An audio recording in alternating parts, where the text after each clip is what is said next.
네, 안녕하세요. 지금부터 문제풀이를 시작하도록 할게요. 1번입니다.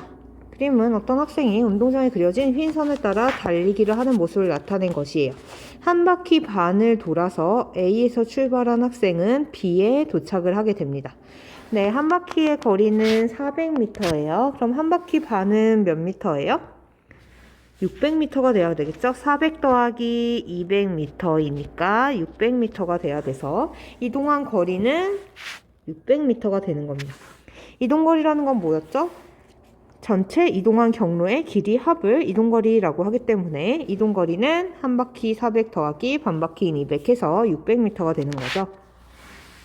자, 니은입니다. 변이에요. 변이는 우리가 뭐만 중요하다고 그랬죠? 출발 지점과 도착 지점이 중요하고 얘네들이 어떤 경로로 움직였건 간에 출발 지점과 도착 지점 사이의 간격, 최단거리, 직선거리를 우리는 변이라고 불러요.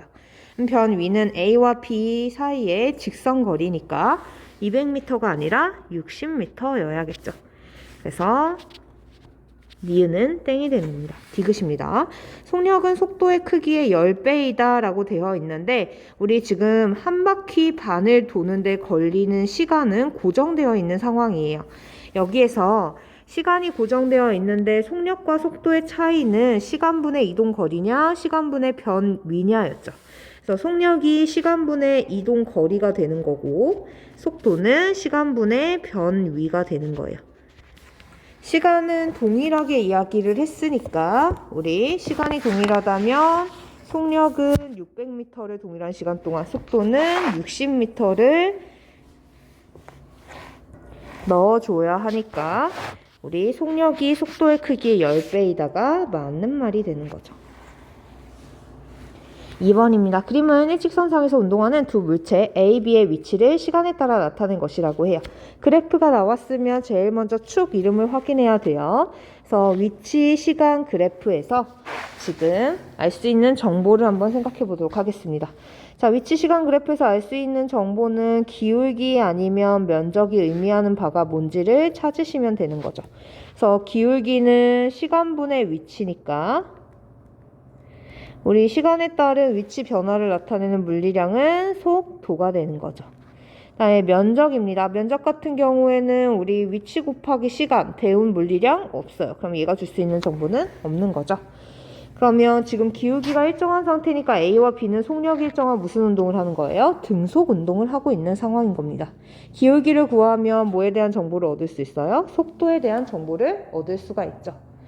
그래서 기울기를 구해보면 A 같은 경우에는 얼마가 나오냐면 4분의 10이고 단위가 미터와 세크니까 3m/s 그리고 B는 2m/s가 나오게 됩니다. 자, 그러면 우리 속력은 A가 B의 1.5배이다 맞는 말이 되는 거고요. 니은입니다. 3초일 때 A와 B 사이의 거리는 3m이다 라고 했는데 지금 시간에 따른 위치를 다 점으로 찍어서 선으로 나타낸 게 여기 있는 그래프인 거잖아요. 그러면 우리 그래프 사이의 간격이 결국은 A와 B가 떨어진 정도, 떨어진 거리가 되는 거거든요.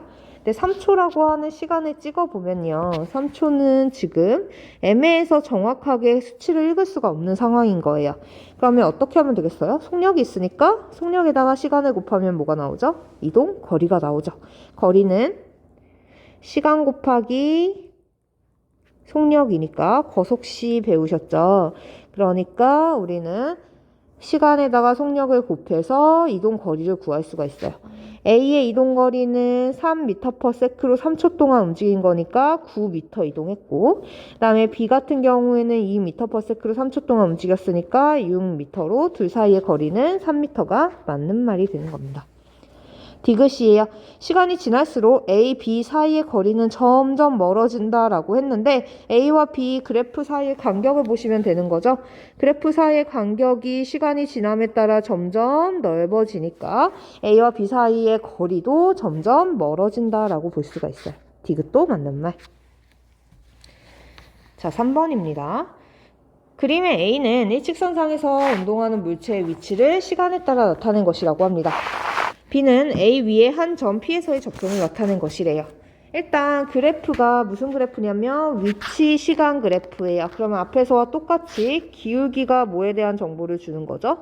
속도에 대한 정보를 주는 거죠.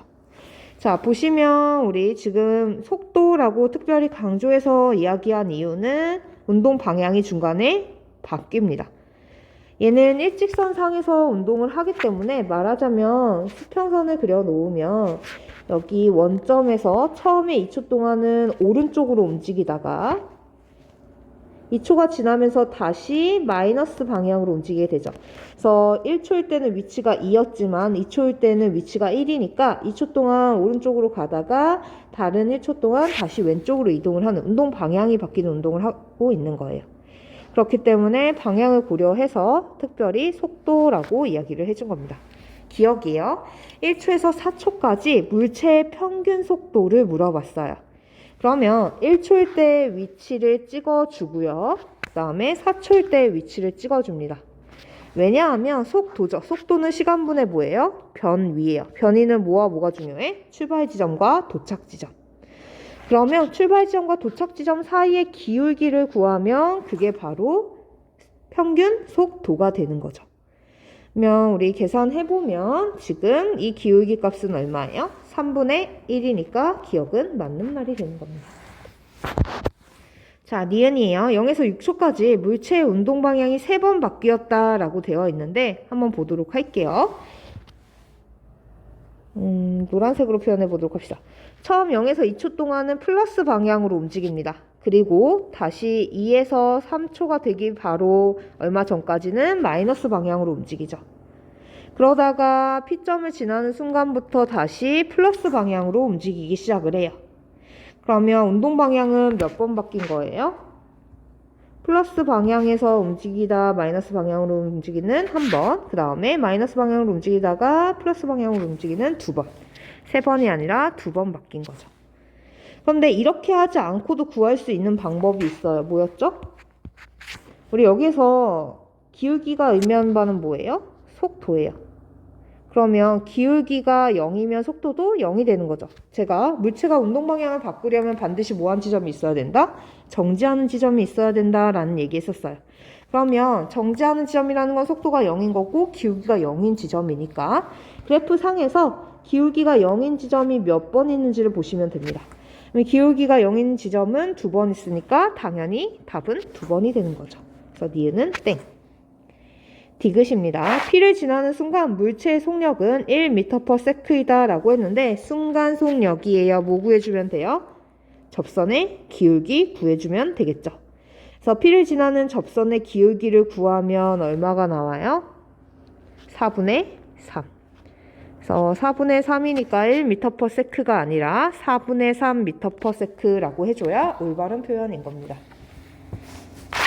4번 풀어볼게요. 그림가는 직선도를 따라 서로 반대 방향으로 운동하는 자동차 A, B를 나타낸 것이라고 합니다.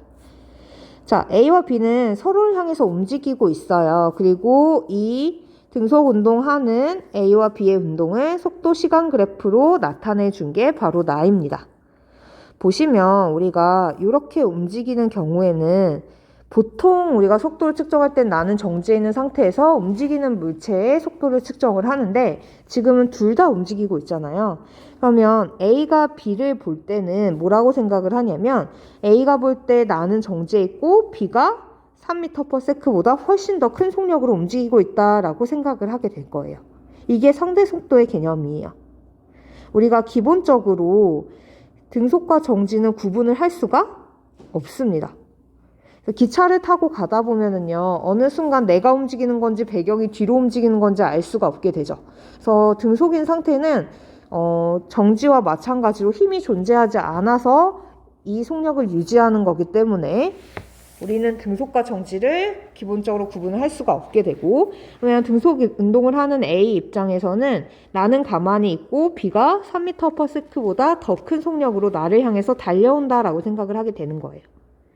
그게 상대 속도의 개념이다 라고 말씀을 드렸었고요. 상대 속도식은 어떻게 되죠?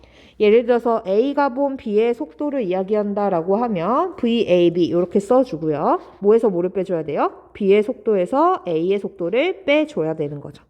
속도니까 방향 굉장히 중요하고 방향은 부호를 고려해서 표현을 해줘야 돼요. 그러면 우리 기준점을 기준으로 해서 오른쪽을 플러스 왼쪽을 마이너스로 부호를 정해보도록 합시다. 그러면 B의 속도는 어떻게 되는 거예요? 마이너스 3 빼기 A는 오른쪽으로 움직이고 있으니까 플러스 2를 해주면 마이너스 5m/s가 되는 거죠. 즉 A가 볼 때 나는 정지에 있고 B는 5m/s로 왼쪽으로 움직이고 있다라고 느끼게 되는 겁니다. 그럼 기억은 1이 아니라 5여야 되는 거죠. 자, 그러면 A 입장에서는요, 15m 앞에 떨어져 있던 B가 나를 향해서 5m/s로 등속 운동을 하면서 달려오고 있어요. 그럼 15m 이동하는데 걸리는 시간은 몇 초예요? 3초죠? 그래서 A와 B는 3초일 때 스쳐 지나가게 되는 겁니다. 니은은 맞는 말. 자, 6초일 때예요. 처음에 0초에서 3초까지는 A와 B의 사이가 가까워지고 3초일 때 A와 B가 드디어 만나게 됩니다.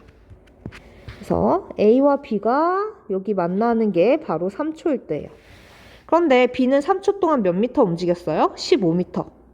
그리고 B는 계속 등속 운동을 할 테니까 추후 3초 동안은 또 여기에서 15m만큼 더 이동을 하게 되겠죠.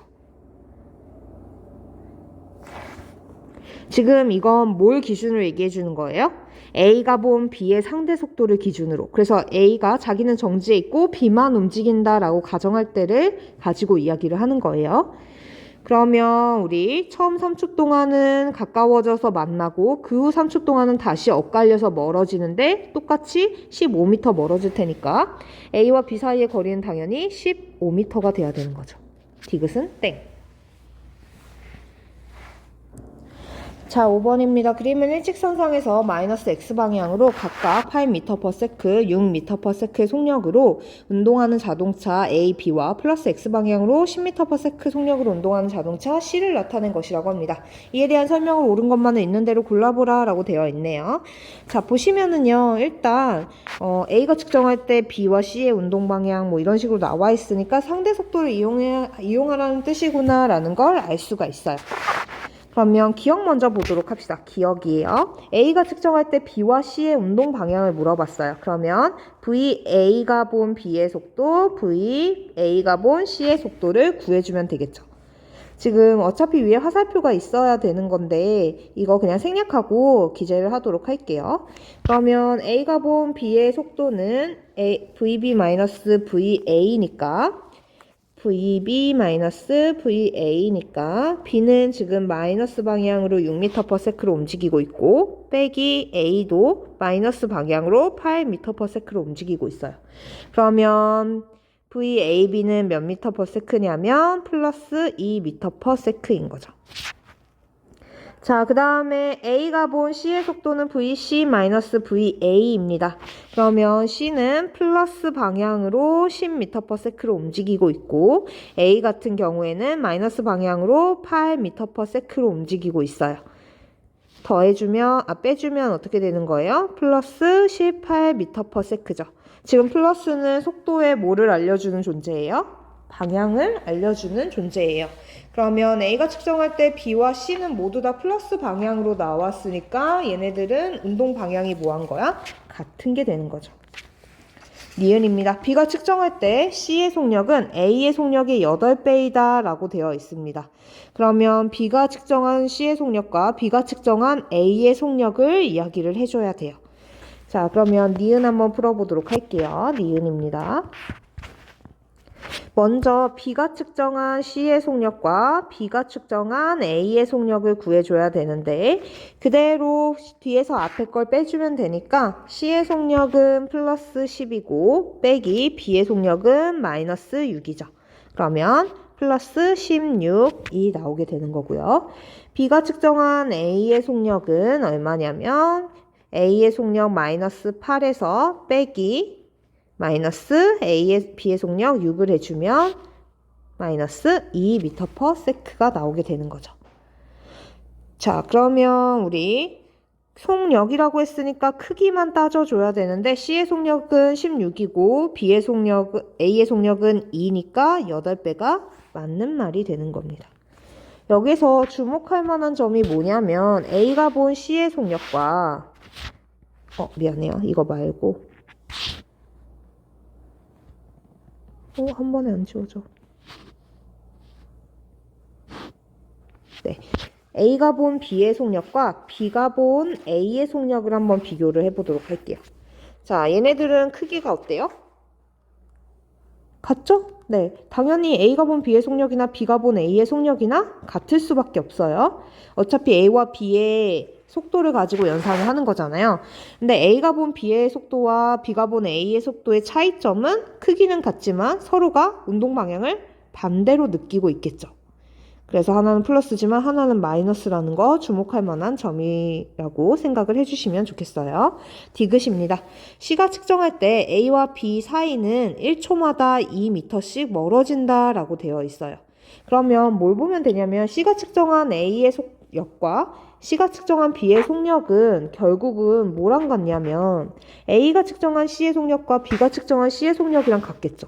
얘랑. 그러면 C 입장에서는 A를 볼 때 18m/s로 움직이고 B를 볼 때는 16m/s로 움직이는 거예요. 속력 차이가 얼마예요? 2예요. 그러면 속력 차이가 2면 1초마다 몇 미터씩 멀어져야 돼? 2m씩 멀어져야겠죠? 속력은 시간분의 이동거리인데 이게 2씩 차이가 난다는 건 1초에 2씩 이동거리가 차이가 나야 된다라는 뜻이니까 그러면 기억, 니은, 디귿 모두 다 답이 되는 겁니다. 6번입니다. 자, A와 B가 기준선을 통과를 하는데요. A는 정지 상태에서 출발을 하고 B는 4m/s로 출발을 하게 돼요. 그걸 그래프로 나타낸 게 나입니다. 나를 보면 우리 그래프 만났으니까 먼저 축 이름부터 확인해야 돼요. 속도, 시간, 그래프예요. 잠시만요. 또 필기가 안 돼서 껐다 켜야 될 것 같아. 자, 속도 시간 그래프에서는 얻을 수 있는 정보가 굉장히 많죠. 그래서 우리 속도 시간 그래프에서 얻을 수 있는 정보는 기울기는 뭐에 대한 정보를 줘요? 시간분의 속도니까 가속도에 대한 정보를 주고요. 그 다음에 면적은 속도 곱하기 시간이니까 이동 거리에 대한 정보를 주는 거죠. 자, 그럼 여기에서 기울기가 일정하다라고 하는 건 가속도가 일정한 무슨 운동을 한다? 등 가속도 운동을 한다라는 것까지 알 수가 있는 겁니다. 자, 근데 보시면은요, 기울기의 정도가 달라서 두 물체는 다른 가속도로 움직인다라는 걸 알 수가 있고, 이 가속도의 크기를 한번 측정을 해보도록 할게요. 시간분의 속도 변화가 가속도니까, B 같은 경우엔 가속도 얼마여야 돼요? 3분의 2가 되는 거죠? 네. 그리고 A 같은 경우엔 얼마가 돼야 돼요? 3분의 6이니까 2가 돼야 되는 거예요. 근데 구체적인 수치를 물어보지 않았으니까 사실 기억을 풀 때는 뭐 해주면 돼요? 그냥 누가 더 많이 기울어져 있는지를 확인해주면 되죠. 기울어진 정도는 A가 더 크니까 기억은 맞는 말입니다. 여기서 1초일 때는 중요한 정보일까요? 아닐까요? 상관없죠. 왜냐하면 얘는 무슨 운동이에요? 시간에 따라 가속도가 일정한 등 가속도 운동이니까 굳이 시간이 있든 없든 가속도는 항상 A가 B보다 커야 되는 겁니다. 자, 3초일 때 B는 A보다 6m 앞에 있다라는 얘기가 있어요. 자, 그러면 우리 6m 앞에 있다라는 건 뭐를 측정해야 된다는 뜻이에요? 이동 거리를 측정해야 된다라는 뜻이죠. 이동 거리를 알아보려면 그래프에서 뭐를 얘기해줘야 돼? 면적을 얘기를 해줘야 돼요. 자, 그러면은 우리 3초 동안 이동한 거리, 면적의 차이가 결국은 이동 거리의 차가 되고 B가 얼마나 앞서 있는지를 알 수 있게 되는 거죠. B의 면적에서 A의 면적을 빼면 되는데 그건 결국 얼마만큼의 면적이 되는 거냐면 A와 B 사이 그래프 사이의 면적인 요만큼이 되는 거죠. 자, 그러면 얘는 삼각형의 면적이니까 세로 높이인 4 곱하기 가로인 3하고 2분의 1을 해주면 A와 B 사이에 벌어진 간격이 나오게 되는 거죠. 이게 몇 미터? 6미터. 그럼 니은은 맞는 말. 자, 여러분 여기에서 이 그래프의 연장선을 좀 그려보도록 할게요. 그래서 쭉 연장선, 직선을 그려보면 얘네들은 한 점에서 교차를 하기 때문에 이 그래프 사이의 면적이 그리는 도형은 3초를 기준으로 해서 좌우 대칭을 이루고 있습니다. 그런데 처음 0에서부터 3초까지는 누가 앞서고 있냐면 B의 이동거리가 훨씬 많아요. 그런데 그 후 3초부터는 A의 이동거리가 훨씬 많습니다. 그 차이는 뭐가 되는 거예요? A와 B 사이의 그래프 면적이 되는 거죠. 그러면 B가 앞서서 더 많이 이동했던 처음 3초 동안 6m만큼 차이가 났으면 우리 A와 B가 서로 만나서 스쳐 지나가려면 B 대신 B보다 A가 더 앞서는 3초 이후의 시간도 몇 초 동안이어야 되는 거야? 운동을 해야 되는 거야? 똑같이 3초 동안 운동을 해야 되는 거겠죠. 그래야 B가 먼저 앞섰던 처음 6m가 나중에 A가 3초 동안 6m를 앞섬으로 인해서 상쇄가 되게 되고 서로 만날 수가 있게 되는 겁니다. 그러면 우리 A가 B를 스쳐 지나가는 때는 7초가 아니라 몇 초여야 돼요? 6초여야 되는 거죠. 그래프가 좌우 대칭이니까. 자, 7번입니다. 그림 카드는 각각 물체 A, B가 거리 L만큼 이동하는 동안 0.1초 간격으로 A, B를 찍은 다중 성광 사진을 나타낸 것이라고 해요. 얘는 0.1초마다 한 번씩 프레임을 찍은 건 거예요. 처음에 찍고 나서 그 다음에는 0.1초가 걸린 거고 그 다음 또 사진을 찍을 때도 0.1초가 걸린 거죠. 그러면 프레임이 몇 개 찍혔는지를 알면 운동하는데 걸린 시간을 구할 수 있어요. 근데 지금 가나 나나 A나 B나 둘 다 프레임이 찍힌 개수가 몇 개예요? 하나, 둘, 셋, 넷, 다 6개로 동일합니다. 그러면 운동하는데 걸린 시간이 뭐 한 거야? 똑같은 거예요. 시간도 동일하고 지금 운동하는데 걸린 시간도 동일하고 이동한 거리도 L로 동일해요. 그러면 시간도 동일하고 거리도 동일하니까 얘네들의 평균 속력은 어떻겠어요? 같아야겠죠. 그 다음에 A를 볼게요. A는 지금 오른쪽으로 움직이고 있는데 동일한 시간 간격으로 찍었을 때 얘네들 공들의 위치가 점점 간격이 줄어드는 걸 볼 수가 있습니다. 시간에 따른 이동 거리가 줄어드는 거고 시간에 따른 이동 거리를 우리는 속력이라고 얘기를 하죠. 속력이 점점 감소하고 있는 운동을 하고 있어요. 자, 물체의 속력이 점점 감소하려면 운동 방향과 힘의 방향이 어떻게 돼야 돼요? 반대가 돼야겠죠. 근데 힘의 방향은 곧 뭐의 방향이니까? 가속도의 방향이니까 기억은 땡이 되는 겁니다. 반대라고 해주셔야겠죠. 디귿이에요. 시간이 지날수록 0.1초마다 A가 이동한 거리의 차이는 점점 감소한다 라고 되어 있어요. 이거 말장난이거든요. 이렇게 볼게요. 지금 이동한 거리의 차이를 물어봤어요. 시간분의 이동 거리를 우리는 뭐라고 부르냐면 속도라고 부릅니다. 혹은 속력이라고 불러요. 속도와 속력을 혼용하는 이유는 지금 운동 방향 바뀌어요? 안 바뀌어요? 안 바뀌어요. 자, 그러면 시간분의 이동 거리가 속도인데 속도의 차이가 뭐 하고 있다는 거야? 감소하고 있다고 얘기를 하는 거잖아요. 시간에 따른 이동 거리의 차이가 감소하고 있다는 건 속도의 차이가 감소하고 있는 겁니다. 그래서 속도의 차이가 감소하고 있는 거예요. 근데 속도의 차이라는 건 속도의 변화량을 이야기를 하는 거죠. 그러면 속도 변화량이 감소하고 있다라고 얘기를 해주는 거거든요. 우리 가속도가 뭐였죠? 가속도는 시간 변화량 분의 속도 변화량이었어요. 근데 속도의 변화가 지금 뭐 하고 있는 거예요? 감소하고 있는 거예요. 그럼 가속도도 뭐 해줘야 돼? 감소해줘야 되는 거예요. 근데 지금 우리 A는 무슨 운동을 한다라고 얘기했죠? 등가속도 운동을 한다라고 얘기했어요. 등가속도 운동, 가속도가 뭐한 운동? 일정한 운동. 그러면 가속도가 감소하면 안 되는 거죠. 자, 말장난입니다. 이동한 거리의 차이는 속도의 차이를 뜻하는 거고 속도의 차이가 감소하면 가속도도 감소해야 되는 거예요. 하지만 A는 등가속도 운동을 하니까 속도의 차이는 일정해야 되는 거죠. 자, 8번입니다. 그림 가나는 정지해 있던 두 물체 A, B가 일직선상에서 각각 운동을 시작한 순간부터 A의 속도와 B의 가속도를 시간에 따라 나타낸 것이다 라고 되어 있네요. 그래프가 두 개인데 축 이름이 서로 달라요. 주목하셔야 됩니다. 자, 그러면 시간과 속도 시간 그래프에서 얻을 수 있는 정보는 뭐였죠? 기울기가 가속도에 대한 정보를 주고 면적은 이동 거리에 대한 정보를 줬어요.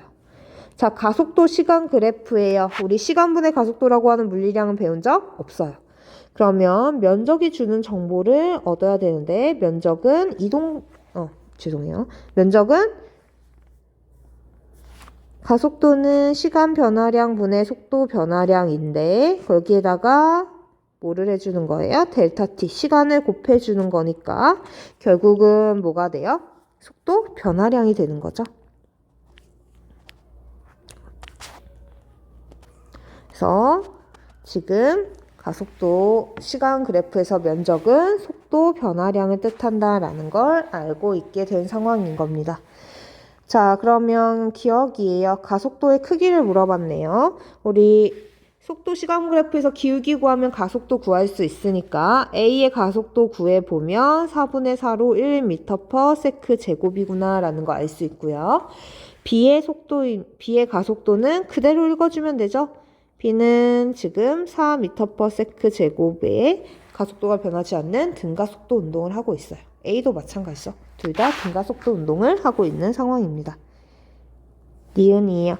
0에서 4초까지 이동한 거리는 B가 A의 2배이다 라고 되어 있네요.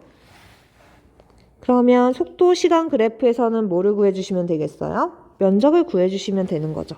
그래서 A 같은 경우에는 면적 구해주면 4 곱하기 4 곱하기 2분의 1 하니까 8m가 되는 거고요. B는 어떻게 구해야 될까요?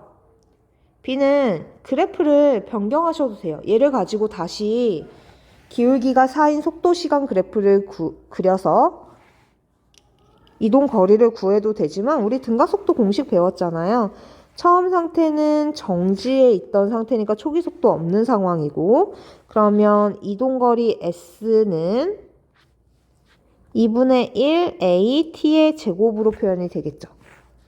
그러면 2분의 1 곱하기 가속도 4고 그 다음에 이동한 데 걸린 시간은 4의 제곱 16초니까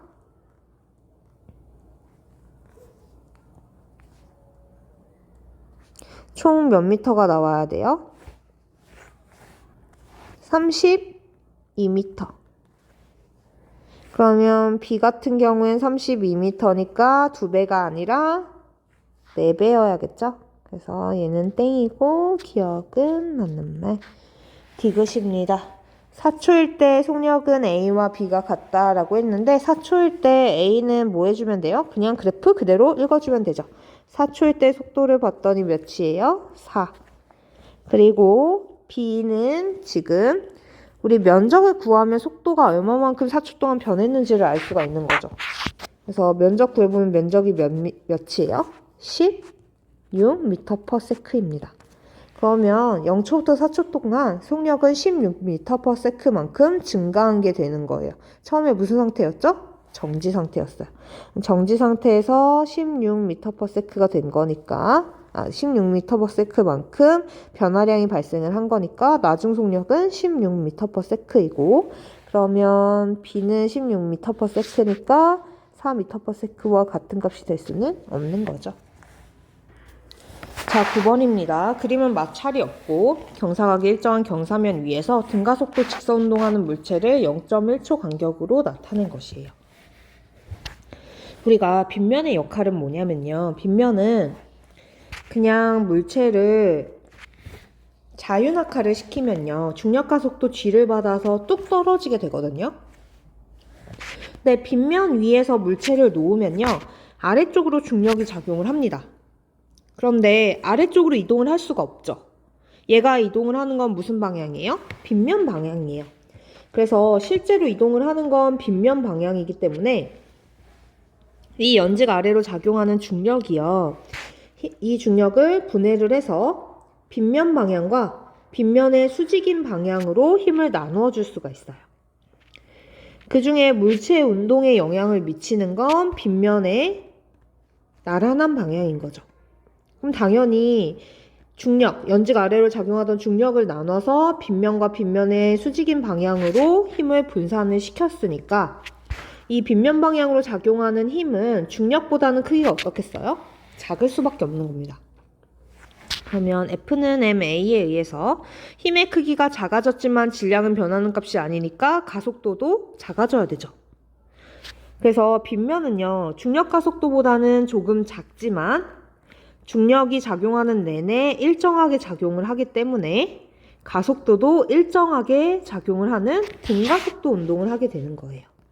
자, 빗면 위에서 움직이는 물체는 등가속도 운동을 하는데 다만 가속도의 크기가 누구보다는 작은 거예요? 중력 가속도보다는 작은 상태인 겁니다. 그럼 우리는 앞으로 빗면에서 움직이는 모든 물체들은 외부에서 힘이 가해지지 않는 한 등가속도 운동을 한다라고 알고 계시면 되겠어요. 자, 지금 기준선 P를 지나는 순간을 0초로 해서 0.1초 간격으로 물체의 위치를 기록했다라고 되어 있네요. 그리고 그걸 지금 표로 나타낸 상황인 거예요. 얘는 등가속도 운동을 하는 거죠. 이런 문제가 나오면 여러분이 되게 힘들어하는데 힘들 게 없습니다. 일단 표를 분석을 한번 해보도록 할게요. 시간은 항상 0.1초로 등간격이에요. 간격이 일정합니다. 그런데 위치가 처음엔 1, 그 다음엔 4, 그 다음엔 알 수 없고 또 그 다음에도 알 수 없지만 맨 마지막에는 13만큼 차이가 나게 돼요.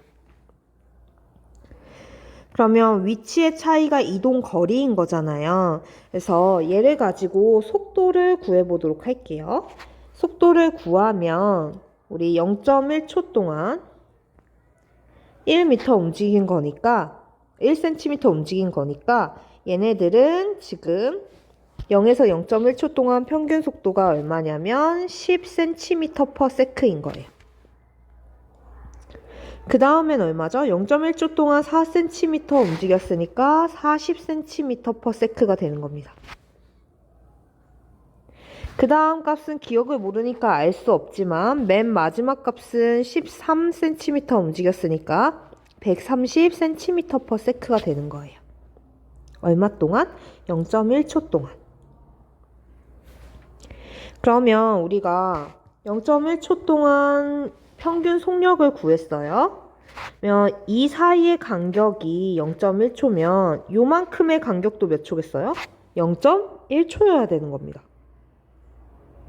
그러면 10cm/s와 40cm/s 평균 속력 사이의 간격도 0.1초인 거예요. 0.1초 동안 속도가 얼마만큼 변한 거냐면 30cm/s만큼 변한 거예요. 시간분의 속도 변화량을 우리는 뭐라고 부르죠? 가속도라고 부르죠. 그러면 얘는 300cm/s 제곱이 되는 거고 100cm는 1m니까 3m/s 제곱이 되는 거예요. 뭐를 구했어요? 지금? 가속도를 구했어요. 가속도를 구하면 우리 위에서 등 가속도 직선 운동을 한다라고 했으니까 계속 가속도가 다 얼마여야 돼? 3m/s 제곱이어야 되는 거예요. 그러면 1초마다 속력이 얼마만큼씩 증가하는 거냐면 3m/s만큼씩 증가를 해야 돼요. 그럼 0.1초마다는 0.3씩 그리고 센티미터 얘기하면 30cm/s씩 속력이 증가해야겠죠. 그 다음 0.1초 동안은 증가해서 70cm/s가 될 거고 그 다음 0.1초 동안에는 100이 될 거고 그 다음 130이 되는 거죠. 맞나요? 그럼 아래에는 뭐가 들어와야겠어요? 여기가 7, 여기가 10이 돼야 되겠죠? 그럼 5보다 7 크면 12고 12보다 10만큼 더 크면 22가 되니까 기억은 12가 맞는 말이 되는 겁니다. 기억은 땡이 되는 거네요. 10이 아니라 12여야 되죠. 자, 가속도의 크기 아까 300cm/s 제곱, 3m/s 제곱 맞는 말이다 라고 될 수 있고요. 그 다음에 0.5초인 순간에 물체의 속력을 물어봤어요. 보시면은 0.5초일 때 속력을 구하기 위해서는 뭐를 해줘야 되냐면 우리가 이걸 다 지우고 한번 다시 해보도록 할게요. 지금 정보를 얻었으니까 칸을 지우고 생각을 해보도록 합시다. 여기에 조금 두꺼운 글씨로 새로 칸을 만들어 볼게요. 너무 두꺼운데? 그래서 새로 칸을 만들어 보도록 할게요. 새로 칸을 만들어서 속도를 표시를 해볼 거예요. 그러면 0.1초 동안의 평균 속도가 얼마인 거냐면 10cm/s예요. 잘 안 보이네. 10cm/s고요. 그 다음 0.1초부터 0.2초 사이의 평균 속도는 40이었고 그 다음에 여기가 12였으니까 70이었고 여기가 100이었고 여기가 130이었죠.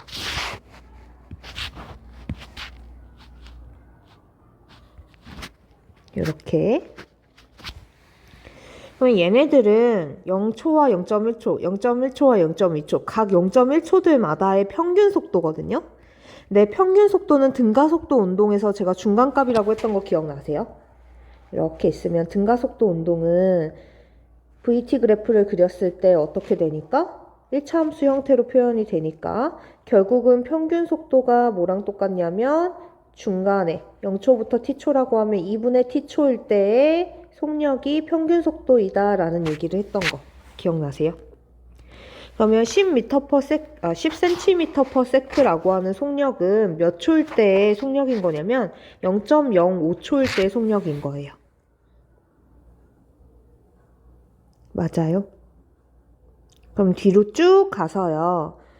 0.5초일 때의 속력은 알 수 없지만 0.45초일 때의 속력은 얼마냐면 130cm/s인 겁니다. 그런데 1초마다 얼마씩 속력이 증가해야 돼요? 30cm/s씩 속력이 증가해야 돼요. 그러면 0.05초 동안에는 15cm/s만큼 속력이 증가해야겠죠. 그러면 0.5초일 때는 145cm/s이자 1.5m/s만큼의 속력을 가져야 되는 건 거예요. 그래서 디귿은 땡이 되는 겁니다. 그래서 평균 속도의 개념을 잘 활용하면 간편하게 문제를 해결을 할 수가 있어요. 자, 옆에 문제 10번입니다. 그림은 정지해 있던 물체가 출발하여 일직선상에서 운동할 때 물체의 가속도를 시간에 따라 나타낸 것이라고 합니다. 자, 이에 대한 설명으로 옳은 것만은 있는 대로 골라보라 라고 되어 있네요. 얘를요, 이 위에다가 속도 시간 그래프로 한번 표현을 해보도록 할게요. 그래서 속도 시간 그래프로 파란색으로 한번 표현해 보도록 합시다. 여기다 덮어 씌울 거예요. 속도 시간 그래프. 그러면 처음엔 정지 상태였으니까 처음에 속도 시간 그래프라고 가정을 하면 0에서부터 시작을 해서 가속도가 항상 구간마다 일정하니까 등가속도 운동을 하기 때문에 1차 함수 형태로 그려줘야 되는 거죠. 그래서 0에서부터 2초까지는 쭉 속도가 증가해서 4m/s가 돼야 되는 거고요. 그 다음에 가속도가 0이면 속도가 변해요? 안 변해요? 안 변해요. 그러면 등속 운동하니까 쭉 4m/s를 유지를 하게 되는 겁니다. 그 다음부터는 마이너스 3이니까 1초의 속력이 얼마씩 감소해야 되는 거야? 3씩 감소를 해야 되는 거예요. 그래서 5초일 때는 아직 1m/s일 거고 1m/s일 거고 이렇게 또 감소를 해서 2초 동안 속력이 얼마만큼 감소해야 되냐면 6만큼 감소해야 되니까 나중에 도착하는 거는 마이너스 2m/s에 도달을 하게 되는 거죠. 6초일 때. 자, 이게 속도 시간 그래프인 거예요. 이걸 바탕으로 우리 기억, 니은, 디귿을 한번 풀어보도록 할게요. 0에서부터 4초까지 물체의 평균 속력을 물어봤어요. 평균 속력은 시간분의 뭐예요? 이동 거리예요. 그러면 속도 시간 그래프에서 뭐를 구해줘야 돼? 그래프 아래 면적을 구해줘야겠죠. 면적을 구해보면 우리 값은 요 사각형이 얼마예요? 2 곱하기 4니까 8. 그러면 여기는 4니까 총 12죠. 그러면 12 나누기 4초니까 평균 속력은 3m/s가 맞는 말이 되는 거네요. 자, 니은입니다. 5초일 때 물체의 운동 방향은 처음 운동 방향과 반대 방향이다 라고 했는데 속도에 부호 보면 되는 거죠. 근데 5초일 때까지는 아직 플러스 방향이었어요. 그쵸? 그러니까 니은은 땡이 되는 거죠. 지금 4초일 때 속력이 얼마냐면 4잖아요. 근데 4초부터 6초까지는 가속도의 값이 마이너스 3이에요. 1초마다 3씩 속력이 감소해야 되는 거예요. 그러면 5초일 때, 4에서 1초 흐른 5초일 때는 지금 4에서 3만큼 감소해서 1m/s여야 되는 거죠. 플러스 1m/s니까 운동 방향은 처음과 똑같이 오른쪽 방향인 겁니다. 디귿이에요. 0에서부터 6초까지 물체의 변위를 물어봤어요. 그럼 변위면 플러스 방향에서 마이너스 방향의 면적을 빼줘야겠죠? 그러면 일단 플러스 방향의 면적과 마이너스 방향의 면적을 다 구해줘야 되는데 지금 우리 0에서부터 4초까지의 면적 구했잖아요. 그럼 이게 몇 미터예요? 0에서부터 4초까지는 12m라는 거 구했고 그 다음에 우리 그 이후에 요만큼의 면적을 구해야 되는데 요만큼에 해당하는 면적을 구해야 되는데 이걸 굳이 막 몇 초일 때 0이 되는지 계산해갖고 구하는 것보다는 등가속도 공식을 쓰는 게 더 편하거든요. 4에서 6초면은 2초 동안인 거죠. 초기속도 얼마일 때? 4일 때. 가속도는 얼마일 때? 마이너스 3일 때. 그러면 우리 S는 V0t 플러스 2분의 1 AT 제곱이고 식 그대로 넣으면 우리 V0는 4였고 이동하는데 걸린 시간은 2초였고 가속도는 마이너스 3이니까 마이너스 2분의 1 곱하기 3 곱하기 4를 해주면 얼마가 나오죠? 2m가 나오죠. 그래서 얘는 2m니까 우리 4에서 6초 동안 변 위의 크기는 2m여서 4에서 6초까지는 2m이기 때문에 플러스 2죠. 플러스 2니까 플러스 12 더하기 플러스 2는 14m여야 된다. 디귿은 맞는 말. 자, 우리가 등가속도 공식에서 얘기하는 이 S는 이동 거리이자 변위예요. 운동 방향이 바뀌면 변위가 돼야 되는 겁니다. 요거 확실히 기억해 주세요. 11번입니다. 우리는 마찰이 없는 수평면 위에서 질량 1kg인 수레에 질량 1kg인 물체 A를 올려놓고 수레에 일정한 힘 F를 수평면과 나란하게 작용하고 있대요. 힘이 일정하게 작용하면 가속도도 일정해야 되죠. 그래프를 보니까 확실히 기울기, 속도 시간 그래프에서 기울기는 가속도인데 기울기가 일정한 모습을 확인할 수가 있어요. 자, 그러면 우리 F 값을 생각을 해보도록 할게요. F에 의해서 수레와 물체가 함께 움직이고 있어요. 그러면 얘네들은 한 물체라고 가정을 할 수가 있고 얘네들이 한 물체라고 가정을 할 수가 있고요. 그러면 운동방정식에 한번 넣어보도록 합시다. F는 MA인데 우리 질량은 두 물체가 함께 움직이니까 2kg이고 가속도는 그래프에서 구할 수 있어요. 가속도 기울기 얼마예요? 2m/s 제곱이죠. 그래서 2 곱하면 몇 뉴턴 나와야 돼요? 4뉴턴. 그러면 내가 가해주는 알짜 힘 F는 4뉴턴이 된다라는 거 알 수가 있죠. 자, A와 수레에 작용하는 알짜 힘의 크기는 같다라고 했는데 나는 두 물체의 4N만큼을 가해줘요. 두 물체가 같이 움직이면 가속도가 동일한 거죠.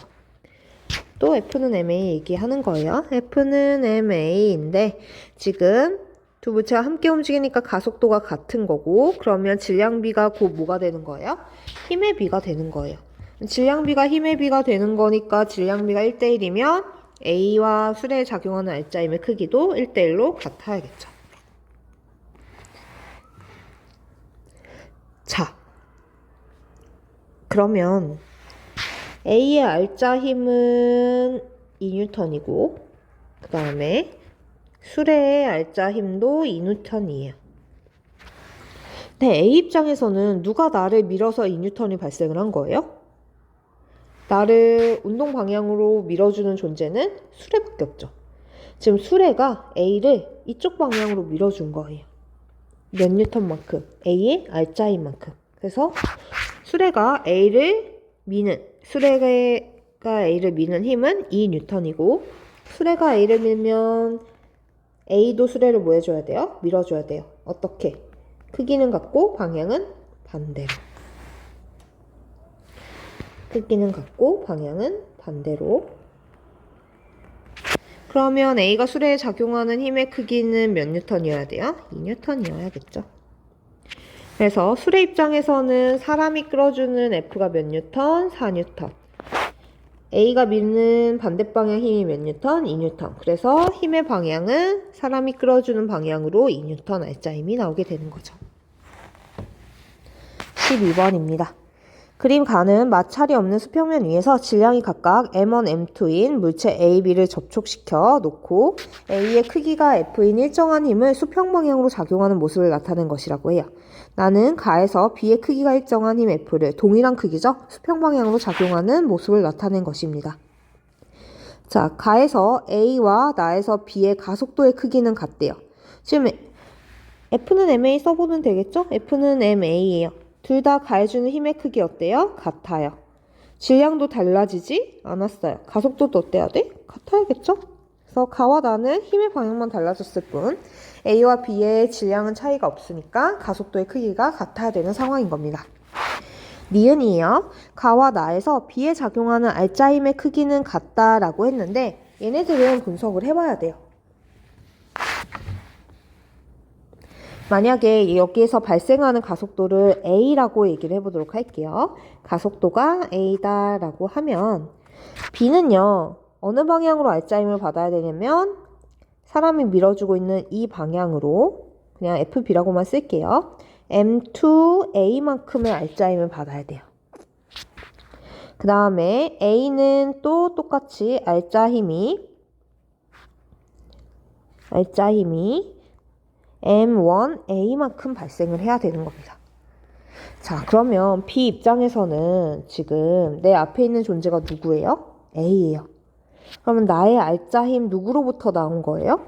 A로부터. 그래서 이 힘을 뭐라고 생각하냐면 A가 B를 밀어준 힘이라고 생각을 할 거예요. 그 값이 얼마? M2A. 그러면 A가 B를 미는 힘이 M2A면 B가 A를 미는 힘도 얼마여야 돼? M2A여야 되는 거예요. 이건 무슨 관계니까?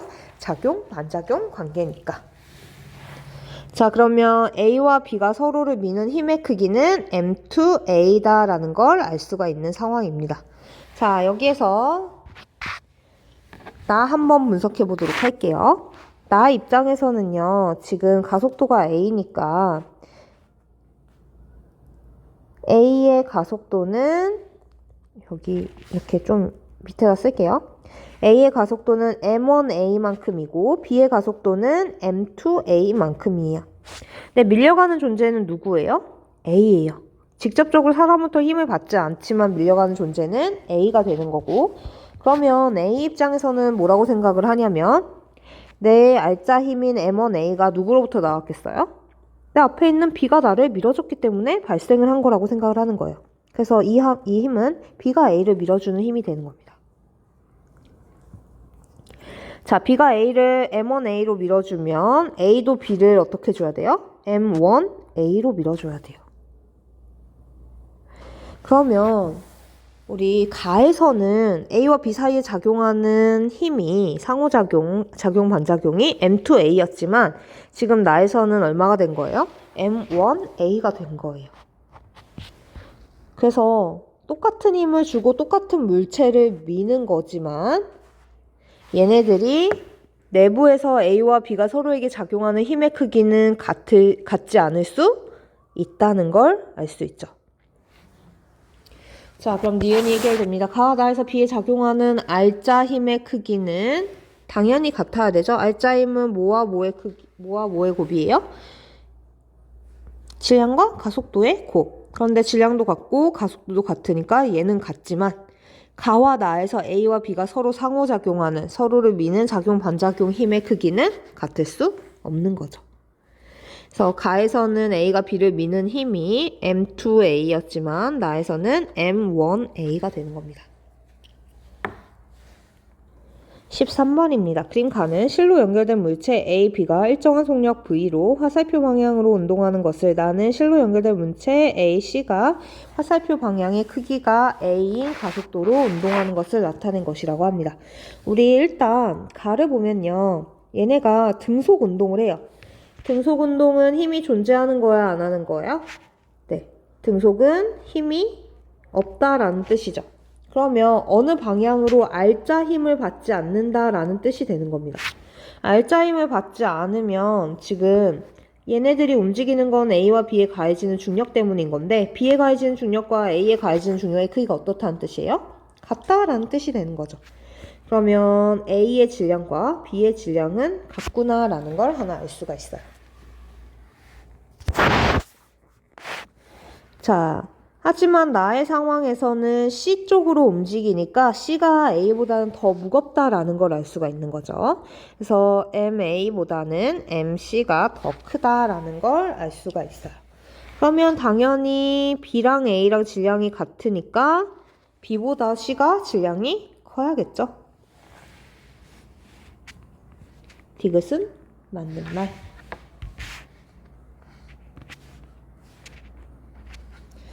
자, 그 다음입니다.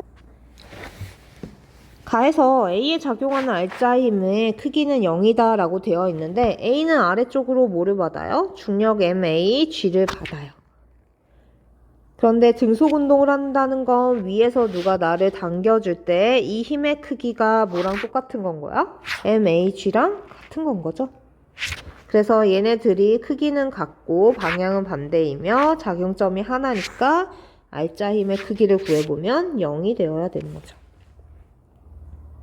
자, 가에서 실이 B를 당기는 힘의 크기는 B에 작용하는 중력의 크기보다 크면 돼요, 안 돼요? 안 되죠? 가에서 지금 B도 무슨 운동해요? 등속 운동해요. 그러면 B에 가해지는 중력의 크기와 위에서 실이 당기는 힘의 크기가 어떠니까? 같으니까 알짜 힘이 0이어서 등속 운동을 하게 되는 거죠. 자, 14번입니다. 그림 가는 실을 이용해서 용수철 저울의 양쪽에 각각 질량이 M인 물체를 매달았을 때 정지해 있는 것을 나는 실을 이용해 정수철 저울의 한쪽은 벽에 고정시키고 다른 한쪽에는 질량이 M인 물체를 매달았을 때 정지해 있는 것을 나타낸 것이라고 합니다. 자, 그러면 우리 용수철 저울은 지금 실에 걸리는 장력의 크기를 측정을 하는 거나 마찬가지인 거잖아요. 그러면 장력의 크기를 구해보면 되겠죠. 자, 가 상황에서 물체 가해진 힘부터 다 표현해 볼게요. 아래쪽으로 중력 mg만큼 작용을 하는데 얘 움직여요, 안 움직여요? 안 움직여요? 안 움직이고 정지해 있어요. 그러면 위쪽으로 실이 당기는 힘의 크기도 어떤 거예요? mg로 같은 거예요. 자, 용수철 저울은 양쪽에 걸리는 동일한 힘의 크기를 측정하는 거고 실은 양쪽으로 물체를 잡아당기니까 이렇게 실이 용수철 저울을 동일한 크기 mg로 끌어당기게 되겠죠. 한 실 내에서 실의 장력은 달라질 수 없기 때문에 물체를 당기는 힘이나 용수철을 당기는 힘이나 똑같은 겁니다. 그러면 용수철 저울의 눈금은 얼마여야 돼? 가에서는 mg여야 되는 거죠. 자, 나입니다. 나에서는 우리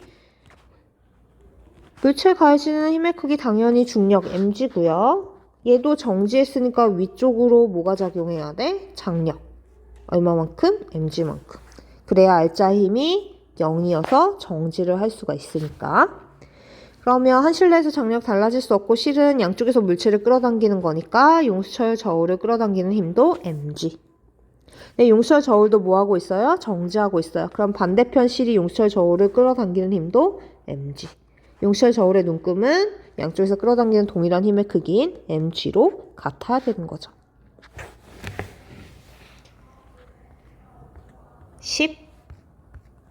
15번입니다. 다음은 가속도 법칙을 알아보기 위한 실험이다 라고 되어 있네요.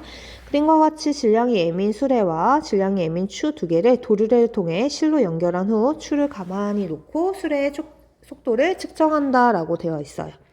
수레 위에 추의 개수와 실에 매달린 추의 개수를 바꿔가면서 과정 가를 반복을 한대요. 얘네가 어떻게 움직이는지를 먼저 생각을 해봐야 돼요. 추에 가해지는 중력 때문에 추와 수레가 함께 움직이는 겁니다. 그럼 실에 매달린 추의 개수와 수레 위의 추의 개수가 모두 상관이 있는 건 거예요. A 먼저 한번 우리 운동방정식을 다 세워볼 건데 A 먼저 세워보도록 할게요. 실에 매달린 추의 개수가 2개예요. 그러면 중력의 크기는 2mg인 거고 이 mg에 의해서 이 추와 수레 그리고 수레 위에 있는 추의 개수 1개니까 여기에 추 하나 더 올라간 거랑 동일한 거죠. 그럼 총 추 3개와 수레 4m이 가속도 a로 움직이고 있는 상황인 거예요. 그럼 a의 값 구할 수 있어요. a는 2분의 1 g가 되는 거죠. 자, B도 동일하게 가속도가 A입니다. 그러면 B의 가속도도 지금 2분의 1 G인 상황인 거예요. 그러면 또 운동방정식을 세워야 되는데 실에 매달린 추의 개수를 알 수가 없습니다. 그래서 기억이 숫자라고 가정을 하면 B의 운동방정식은 기억 mg 몇 개인지 모르니까 기억 mg에 의해서 수레 위에 추가 2개가 올라갔어요. 그럼 하나가 더 추가됐으니까 총 추의 개수는 기억 더하기 2개이고 수레까지 추가되는 거니까 기억 더하기 3ma인 거예요. 네, 우리는 a가 뭐라는 걸 알고 있어요? 2분의 1 g라는 걸 알고 있어요. 그러면 여기에 2분의 1 g로 바꿔주면요. 식을 해결을 해줄 수가 있겠죠. 그래서 mg 지워주고 생각해보면 2배의 기억은 기억 더하기 3이 되는 거죠. 그러면 기억은 몇 개여야 돼요? 3개여야 됩니다. 기억은 땡. 3개여야 되고요. 자, 그러면 기억값을 구했어요. 그 다음에 C도 한번 운동방정식 세워보도록 합시다. C예요. C는 실에 매달린 추의 개수가 총 4개니까 4mg에 의해서 추 4개랑 수레 위에는 1개 올라가 있어요. 그럼 추는 총 5개, 수레까지 포함하면 5m이 되는 거죠.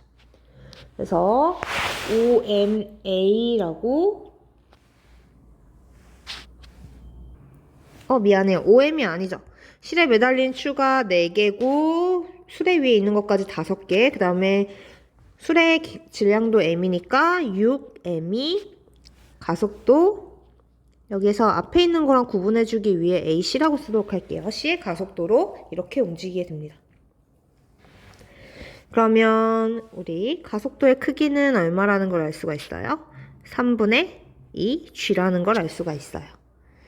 그런데 2분의 1 G가 얼마예요? A예요. 네, A는 2분의 1 G인 거예요. 그러면 얘를 A를 이용해서 표현을 해주려면요. 얼마가 돼야 되냐면 G 대신에 뭐를 넣어줘야 돼요? 이 A를 넣어줘야 되니까 3분의 4A가 되는 거죠. 위에다 쓸게요. 그래서 얘는 3분의 4A가 돼서 니은은 맞는 말. 디귿입니다. 실이 수레를 당기는 힘의 크기는 C에서가 B에서의 8분의 9다라고 되어 있어요. 자, 실이 수레를 당기는 힘이에요. 생각해 보도록 합시다. 실이 수레를 당기는 힘은 수레에 걸리는 알짜 힘이죠. 왜? 수레는 내 앞에 누구밖에 없어? 실밖에. 그러면 수레 입장에선 내 알짜 힘이 누구로부터 나오는 거예요? 실로부터. 그러면 내 알짜 힘이 곧 실이 당기는 힘의 크기여야 되니까 수레의 질량, 수레 위에 올라간 축까지 포함한 수레의 질량 곱하기 가속도를 하면 되는 거죠. 그러면 C는 지금 무슨 상황인 거냐면 수레 위에 추가 한 개밖에 없어요. 그럼 총 수레의 질량은 2m이 되는 겁니다. 그리고 B는 수레 위에 추가 2개이기 때문에 수레의 질량까지 3m이 되는 거예요. 가속도는 우리 C에서가 니은값 얼마였냐면 3분의 4a였고 그 다음에 B에서는 a였죠. 그러면 C의 알짜 힘은 3분의 8ma고 B의 알짜 힘은 3ma니까 C는 B의 8분의 9배가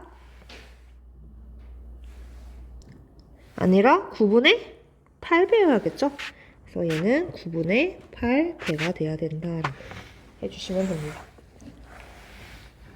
16번입니다. 그림가는 수평면과 경사면에서 실과 도르래 연결된 물체 A, B가 운동하고 있는 모습을 나는 경사면에서 B가 경사면을 따라 운동하고 있는 모습을 나타낸 것이라고 해요.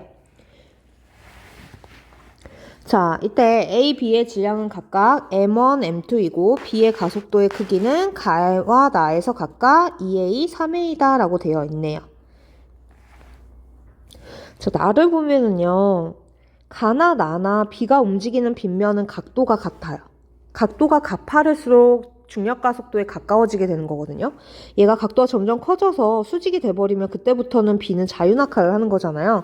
그때 가속도가 중력 가속도인 거고 빗면으로 인해서 중력 가속도의 값이 즉 빗면 위에서 움직이는 물체의 가속도 값이 중력 가속도보다 작아지는 거다라는 이야기를 했어요.